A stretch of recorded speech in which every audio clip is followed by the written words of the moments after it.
এখন প্রশ্ন হলো জন সিনা ভার্সেস এজে স্টাইলস এই ম্যাচটা এতটা স্পেশাল কেন? অবশেষে ক্রাউন জুয়েলের মধ্যে আমরা দেখতে পাবো জন সিনা ভার্সেস এজে স্টাইলসের ম্যাচ। এই ম্যাচটা অন্য কোনো ম্যাচের মতন কোনো সাধারণ ম্যাচ না। It's like mister WWE versus mister TNA, talent versus talent. So এইখানে নেপোটিজমের এনো নেই। এখন প্রশ্ন হলো জন সিনা ভার্সেস এজে স্টাইলস এই ম্যাচটা এতটা স্পেশাল কেন?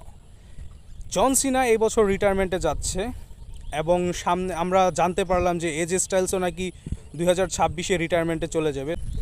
সো তাদের মধ্যে এখন ছাড়া আর কিন্তু কোনো সুযোগ নেই তাদের মধ্যে কোনো একটা ম্যাচের জন্য।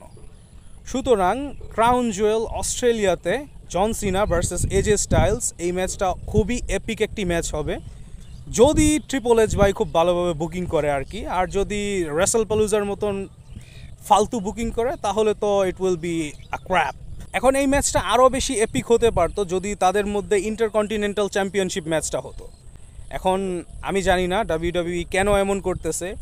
তাদের উচিত ছিল যে ডমিনিক মিস্টেরিও থেকে ইন্টারকন্টিনেন্টাল চ্যাম্পিয়নশিপটা এজে স্টাইলসকে জিতানো, অ্যান্ড ক্রাউন জুয়েল অস্ট্রেলিয়াতে John Cena versus AJ Styles for the Intercontinental Championship এই ম্যাচটা রাখা। ম্যাচটা যদি ইন্টারকন্টিনেন্টাল চ্যাম্পিয়নশিপ হতো তাহলে দেখা যেত যদি এজে স্টাইলসের থেকে জন সিনা টাইটেলটা উইন করতো তাহলে জন সিনা একজন গ্র্যান্ড স্ল্যাম চ্যাম্পিয়ন হিসেবেও আখ্যায়িত হতো।